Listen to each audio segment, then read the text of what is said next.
دنیا مزرعۃ الآخرہ، دنیا جو ہے وہ آخرت کی کھیتی ہے۔ مطلب یہ ہے کہ جو آج آپ بوئیں گے وہی آپ کاٹیں گے۔ دیکھیں نا، کوئی انسان اگر پھول بوتا ہے تو پھول ہی کاٹتا ہے نا، کانٹے بوئے گا تو کانٹے ہی کاٹے گا۔ ایک انسان جو ہے بیج ڈالے جو ہے وہ گندم کے اور دعا کرے کہ اللہ تو مجھے گنا عطا کر دے، تو ایسا ہو سکے گا؟ چاول عطا کر دے، چاول نہیں ملے گا۔ جو بویا وہی کاٹنا پڑے گا۔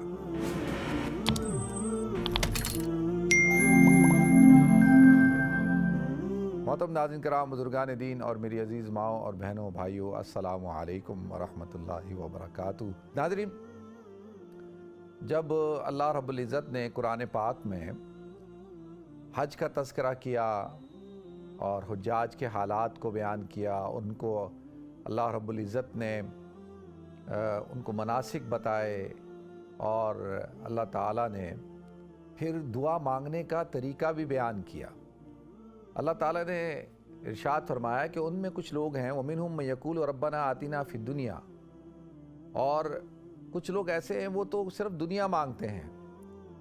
پھر اللہ کہتا ہے وَمَا لَهُ فِي الْآخِرَةِ مِنْ خَلَاقٍ، تو ان کے لیے آخرت میں کوئی حصہ نہیں ہے۔ یعنی صرف دنیا مانگنا اور دنیا ہی کو اپنا مقصود بنا لینا، مطمع نظر بنا لینا کہ بھئی دنیا ہی اللہ ہماری بہتر کر دے، دنیا ہی ہماری اچھی کر دے، تو ان کا آخرت میں کوئی حصہ نہیں ہے۔ وَمِنْهُمْ مَن يَقُولُ رَبَّنَا آتِنَا فِي الدُّنْيَا حَسَنَةً وَفِي الْآخِرَةِ حَسَنَةً وَقِنَا عَذَابَ النَّارِ، اور ان میں سے کچھ لوگ ایسے ہیں جو یہ کہتے ہیں ربنا آتنا فی الدنیا حسنہ، اے اللہ تو ہماری دنیا بھی بہتر کر دے، ہمیں دنیا میں بھی حسنہ عطا فرما۔ حسنہ کہتے ہیں ناظرین کس کو؟ نیکی کو، اچھائی کو، خیر کو۔ آخرت کی اگر میں کہوں کہ آخرت کی کرنسی کا نام جو ہے وہ کیا ہے؟ حسنہ ہے۔ قرآن میں اللہ تعالیٰ نے مختلف جگہوں پہ ارشاد فرمایا من جاء بالحسنۃ فلہ عشر امثالہا، کہ جو شخص ایک نیکی لے کر آیا، ایک حسنہ لے کے آیا، حسنہ حسن سے اچھا اعمال، خیر کا کام، تو وہ کہتے ہیں اللہ تو ہماری دنیا کے اندر بھی ہمیں بھلائی عطا فرما۔ اب اس میں لوگوں نے، علماء نے، مفسرین نے مختلف معنی بیان کیے ہیں کہ ربنا آتنا فی الدنیا حسنہ سے مراد کیا ہے کہ بھئی دنیا میں حسنہ عطا فرما۔ حسنہ کیا ہے؟ ہماری دنیا کو بہتر کر دے، ہمیں نیکیاں عطا فرما، ہمیں دنیا کے اندر اچھے کام کرنے کی توفیق عطا فرما، ہر قسم کی بھلائی عطا فرما۔ اور یہاں پہ علماء نے کہا کہ اس سے مراد یہ بھی ہے کہ ہمیں ایک نیک صالح خاتون سے ہمارا رشتہ کرا، ہمارا نکاح کروا۔ اگر جانبین سے ہو تو ایک عورت جب یہ دعا مانگتی ہے تو وہ یہ مطالبہ کرتی ہے، اللہ تعالیٰ سے تقاضا کرتی ہے، دعا مانگتی ہے کہ اللہ تو مجھے ایک نیک صالح اور اچھا ایک شوہر عطا فرما۔ اسی طریقے سے شوہر جب یہ دعا مانگتا ہے تو اس کا مطلب یہ ہوتا ہے کہ بھئی ایک مرد جب مانگتا ہے کہ اللہ تو مجھے ایک نیک صالح بیوی عطا فرما، تو حسنہ ہر خیر کو، ہر بھلائی کو شامل ہے۔ تو ربنا آتنا فی الدنیا حسنہ، اے اللہ تو ہمیں دنیا میں بھی بھلائی عطا فرما، یا ہماری دنیا کو بھی اچھا کر دے۔ ایک مطلب تو یہ بھی ہو سکتا ہے وفی الآخرۃ حسنہ، اور ہمیں آخرت کے اندر بھی حسنہ عطا فرمائے۔ یعنی کیا مطلب ہماری آخرت کو بھی اچھا کر دے، ہماری دنیا بھی اچھی ہو اور ہماری آخرت بھی اچھی ہو۔ وقنا عذاب النار، اور ہمیں جہنم کے آگ سے بچا لے۔ تو اللہ فرماتے ہیں اولئک لہم نصیب مما کسبوا، تو اللہ فرماتے ہیں کیا کہ اولئک لہم نصیب مما کسبوا، انہوں نے جو کام کیے ہیں، جو کسب کیا ہے، ان کو ان کا حصہ ملے گا۔ یعنی دعا تو مانگ لیں لیکن معاملات کس کے اوپر ہوں گے؟ معاملات تو اپنے اعمال کی بنیاد پر ہوں گے۔ اولئک لہم نصیب مما کسبوا، جو پھر آپ نے دیکھیں نا، اگر آپ نے دنیا کے اندر اچھے کام کیے ہوں گے، نیکیاں کی ہوں گی، خیر کے کام کیے ہوں گے، تو پھر ہی تو آپ کو آخرت کے اندر اس کا حصہ ملے گا نا۔ جبھی تو آخرت کے اندر آپ کو جو ہے بھلائی ملے گی، جبھی تو آپ کی آخرت اچھی ہوگی۔ اولئک لہم نصیب مما کسبوا واللہ سریع الحساب، اور اللہ تعالیٰ جو ہے وہ حساب لینے میں جلدی حساب لے گا۔ یعنی اللہ تعالیٰ تیزی کے ساتھ حساب لینے والے ہیں، اللہ تعالیٰ جلد حساب لینے والے ہیں، اور جلد جو ہے وہ حساب کتاب ہوگا۔ تو لہذا ناظرین، اس کے اندر اللہ تعالیٰ نے ایک عام فہم انداز کے اندر مانگنے کا طریقہ بھی بیان کر دیا۔ اس لیے حجاج کو حکم دیا گیا کہ اگر کوئی بھی یاد نہ ہو، دعا یاد نہ ہو، تو صرف یہی دعا مانگتا رہے ربنا آتنا فی الدنیا حسنہ وفی الآخرۃ حسنۃ وقنا عذاب النار، تو یہ اتنی جامع دعا ہے کہ آپ نے اپنا سب کچھ اللہ کے سامنے پیش کر دیا اور اپنا اللہ کے سامنے اپنی حاجات کو پیش کر دیا اور دین اور دنیا کی بھلائیاں اللہ تعالیٰ سے آپ طلب کر رہے ہیں، تو اس سے جامع دعا کوئی ہو نہیں سکتی۔ اس سے زیادہ انسان کیا مانگ سکتا ہے؟ تو اب دیکھیں اس سے بات پتہ چلی کہ دنیا جو ہے وہ آخرت سے پہلے ہے، اور آخرت کا جو اللہ تعالیٰ نے پورا ایک جو سسٹم رکھا ہے، کامیابی اور ناکامی کا جو مدار رکھا ہے وہ دنیا کے اوپر رکھا ہے۔ الدنیا مزرعۃ الآخرہ، دنیا جو ہے وہ آخرت کی کھیتی ہے۔ کیا مطلب؟ مطلب یہ ہے کہ جو آج آپ بوئیں گے وہی آپ کاٹیں گے۔ دیکھیں نا، کوئی انسان اگر پھول بوتا ہے تو وہ تو پھول ہی کاٹتا ہے نا، کانٹے بوئے گا تو کانٹے ہی کاٹے گا۔ ایک انسان جو ہے بیج ڈالے جو ہے وہ گندم کے اور دعا کرے کہ اللہ تو مجھے گنا عطا کر دے، تو ایسا ہو سکے گا؟ چاول عطا کر دے، چاول نہیں ملے گا، جو بویا وہی کاٹنا پڑے گا۔ تو لہذا دنیا کے اندر آپ نے کھیتی باڑی کرنی ہے، بونا ہے۔ دنیا مزرعۃ الآخرہ، آخرت کی کھیتی ہے۔ تو لہذا ناظرین، اللہ تعالیٰ نے یہاں پہ ہمیں سکھایا اور مسلمان کو ایک پیغام بھی دے دیا کہ دیکھو مسلمان جو ہے وہ اس کی دنیا بھی بہتر ہوتی ہے اور اس کی آخرت بھی بہتر ہوتی ہے۔ یہ نہیں کہ بھئی دنیا جو ہے، ہاں اس اعتبار سے کہ ایک شخص ہے جب اس کو اللہ تعالیٰ دنیا عطا کرے، اچھا دنیا کا مطلب کیا ہے؟ یعنی دنیا کس چیز کو کہتے ہیں؟ دنیا تو اس عالم کو کہتے ہیں نا۔ اس عالم کے اندر یہ چاند، سورج، ستارے اور یہ زمین، سمندر، ہوائیں، فضائیں، حجر، شجر، یہ سب کچھ کیا ہے؟ یہ پورا عالم ہے نا۔ اور اس عالم کا ایک باشندہ جس کے لیے اس عالم کو بنایا گیا وہ انسان ہے۔ اب اللہ تعالیٰ نے عالم دنیا کے اندر انسان کو بھیجا۔ اب جب انسان کو دنیا کے اندر بھیج دیا تو دنیا کے اندر اللہ تعالیٰ نے انسان کے ساتھ کیا کیا؟ اس کے ساتھ اس کی ضرورتیں لگا دی۔ اللہ تعالیٰ نے انسان کے ساتھ اس کی جسم کے لیے، اللہ تعالیٰ نے اس کی بقا کے لیے اللہ تعالیٰ نے کیا رکھا کہ بھئی خوراک ہونی چاہیے، غذا ہونی چاہیے۔ خوراک ہو، غذا ہو، تو جب خوراک ہوگی، غذا ہوگی تو کیا ہے کہ وہ انسان کو اس بات کے لیے کہ بھئی اب جسم کو اگر صحت مند رکھنا ہے، توانا رکھنا ہے، بیماریوں سے بچانا ہے، کمزور ہونے سے بچانا ہے، تو اس کے لیے کیا ہے؟ خوراک کا انتظام ہے۔ اللہ تعالیٰ نے خوراک رکھی کہ بھئی آپ کھاؤ، پیو، پانی، اللہ تعالیٰ نے پانی کے لیے اندر حیات رکھ دی۔ تو لہذا اب یہ، اور پھر اسی طرح سے انسان کا لباس ہے، پھر انسان کو رہنے کے لیے ایک مکان کی ضرورت ہے، پھر اسی طریقے سے وہ شادی کرے گا، اس کے لیے اس کو ایک مرد کی، ایک عورت کی ضرورت ہوگی، پھر اس کے بچے ہوں گے، پھر پورا ایک نظام چلانے کے لیے اس کو محنت کرنی ہے، کھیتی باڑی کرنی ہے، تجارت کرنی ہے، یہ سارے کام کرنے ہیں۔ تو یہ سارے کام دنیا کے اندر اللہ تعالیٰ نے انسان کے اوپر کیا کر دیے؟ اس کے اوپر کچھ ذمہ داریاں ڈال دی ہیں۔ جب تک وہ یہ ذمہ داریاں ادا نہیں کرے گا، وہ اپنی محنت نہیں کرے گا، تو وہ یہ سب چیزیں حاصل نہیں کر سکتا۔ تو ہم مسلمان دعا تو مانگتے ہیں کہ اللہ ربنا آتنا فی الدنیا حسنہ، اللہ ہماری دنیا کو تو بہتر کر دے۔ تو کیا ہم دنیا کے اندر جس اصولوں کے مطابق زندگی گزارنی چاہیے، کیا وہ اصول ہم اپناتے ہیں؟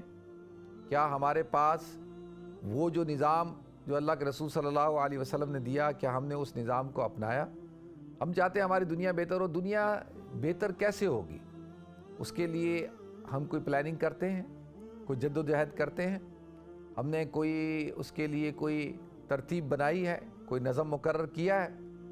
تو لہذا ناظرین، ہو کیا رہا ہے اس وقت دنیا کے اندر؟ آپ دیکھیں 200 سے زیادہ ممالک ہیں، اور وہ ممالک آپ کو دنیاوی اعتبار سے ترقی یافتہ نظر آتے ہیں۔ وہ اس دنیا کی جو خوشحالی ہے اس کی دوڑ کے اندر وہ آگے ہیں، وہ زیادہ ہمیں سکسیسفل نظر آتے ہیں۔ اور ان میں سے اکثر ممالک جو ہیں وہ کون سے ہیں؟ وہ غیر مسلم ممالک ہیں، اور وہ ممالک ہیں جہاں پہ مسلمانوں کی حکومت نہیں۔ لیکن اس کے برخلاف ہمیں جو مسلمان ممالک ہیں، ہمیں وہ نظر آتے ہیں کہ وہاں پہ بدحالی ہے، وہاں قحط ہے، وہاں خشک سالی ہے، وہاں بھوک ہے، افلاس ہے، تنگ دستی ہے، غربت ہے۔ تو اب کیا وجہ کہ اللہ تعالیٰ نے دنیا کے جو اسباب ہیں وہ اللہ تعالیٰ نے کسی، یعنی اس کے اندر کوئی ڈسکرمنیشن نہیں کی ہے کہ بھئی یورپ کے لوگوں کو زیادہ وسائل دیے ہیں تو افریقہ کے لوگوں کو کم وسائل دیے. ایسا نہیں کیا کہ بھئی اللہ تعالیٰ نے جو ہے وہ جاپان کے لوگوں کے لیے سورج کو زیادہ ٹائم دے دیا کہ بھئی تو نے زیادہ وہاں پہ نکلنا ہے, اور اسی طریقے سے وہاں کی زمین کو اللہ تعالیٰ نے کہا کہ تم نے پیداوار زیادہ لگانی ہے. ایسا تو نہیں ہے. اللہ تعالیٰ نے اس پورے عالم کے اندر جو اللہ تعالیٰ کے قدرتی وسائل ہیں وہ اللہ تعالیٰ نے تمام اقوام کو وافر مقدار میں دیے. کسی کو اگر زمین ایسی دی ہے جو بڑی زرخیز ہے تو کسی کو سمندر دے دیے جن کے اندر تیل ہے, اور اگر کسی کو اللہ تعالیٰ نے پہاڑ دیے ہیں تو جہاں پہ بڑے بڑے گلیشیئر ہیں تو اللہ تعالیٰ نے کسی کو ریگستان دے دیے جہاں پر جو ہے وہ بڑے بڑے صحرا ہیں اور وہاں پر اللہ تعالیٰ نے معدنیات رکھ دی ہیں. تو لہذا اللہ تعالیٰ نے ہر قوم کو, ہر علاقے اور ہر خطے کے لوگوں کو انصاف کے ساتھ اللہ تعالیٰ نے جو قدرتی وسائل ہیں وہ مہیا کیے. اب اللہ تعالیٰ نے انسان کے ذمے کیا کیا؟ اللہ تعالیٰ نے انسان کے ذمے محنت کو لگا دیا. دیکھیں جو محنت ہے یہ بنیادی چیز ہے, محنت کا کوئی مقابلہ نہیں ہو سکتا. آپ کے پاس کتنی بڑی ڈگری ہو, آپ کتنے ہی اچھے انجینئر ہیں, آپ کتنے ہی اچھے بلڈر ہیں, لیکن آپ محنت ہی نہیں کرتے. اچھا, اب محنت کا تعلق کس سے ہے؟ محنت کا تعلق صرف جسم سے نہیں ہے کہ جسمانی محنت کرنی ہے آپ نے, کہ آپ جو ہے اپنے جسم کو مشقت میں ڈالیں. بعض لوگوں کو اللہ تعالیٰ نے جسمانی مشقت کے لیے مقرر کر دیا, بعض لوگوں کی دماغی مشقت ہوتی ہے, وہ ان کے دماغ کو اللہ تعالیٰ نے جو ہے وہ زیادہ دماغی کام کرتے ہیں. اب یہ نہیں ہے کہ جی آپ سمجھ رہے ہیں کہ جی ایک شخص ہے وہ بہت بڑے آفس کے اندر بیٹھا ہوا ہے ایئر کنڈیشن آفس میں اور وہ محنت نہیں کر رہا, تو وہ جسمانی محنت نہیں کر رہا, لیکن وہ بھی اپنی جو صلاحیتیں ہیں وہ ساری کی ساری لگا رہا ہے.